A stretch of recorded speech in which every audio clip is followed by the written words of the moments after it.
ada satu anak muda di Saudi namanya Mushari Khazzar kalau tidak salah.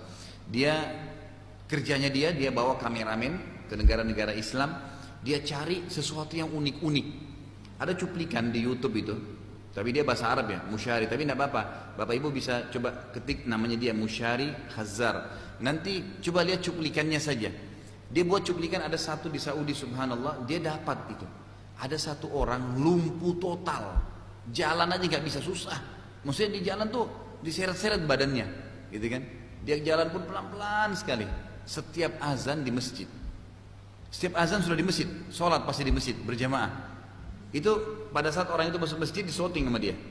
Waktu depan masjid, bagaimana dia buka sepatunya. Jadi orang ini sambil baring, jadi sambil melingkar-lingkar badannya untuk menjatuhkan sepatunya, melingkarkan badannya untuk bisa berdiri. Jadi susah saya gambarkan ya, tapi lihat cuplikannya jadi paham tuh. Kemudian dia masuk masjid dengan menyeret badannya sampai ke dinding masjid, ada sebuah kursi, dia duduk di atasnya, dia paksakan diri, tidak dibantu oleh siapapun.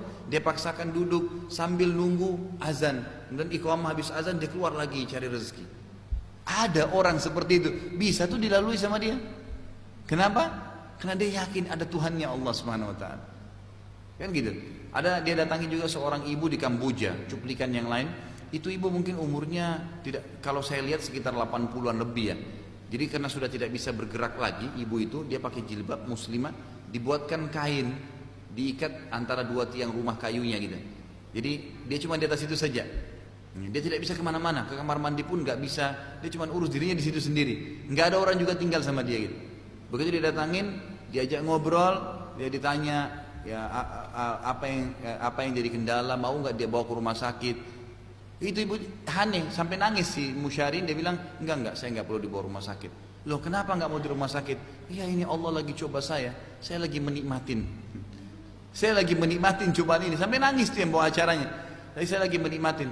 Terus langsung dia bilang apa sekarang yang kira-kira yang paling dikhawatirkan oleh si ibu ini? Ibu itu bilang, yang saya paling khawatir kalau saya meninggal besok atau hari ini terus saya dihisab sama Allah hari kiamat masuk neraka.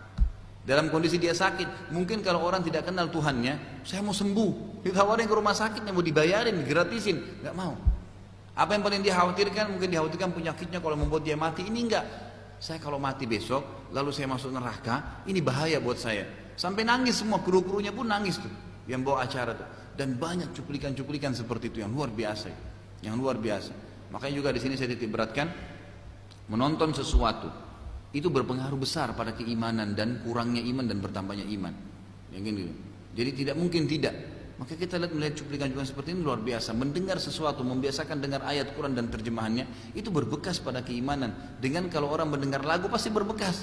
Sebagaimana kita kalau dengar lagu sedih kita sedih, kalau dengar senang kita senang. Kalau ini apalah cacian kita mungkin juga bisa mencaci maki. Itu terjadi pada jiwa manusia. Makanya mengenal Tuhan Allah Azza wa Jalla dan mematuhi apa yang Allah perintahkan, hidup ini akan lebih mudah kita lalui.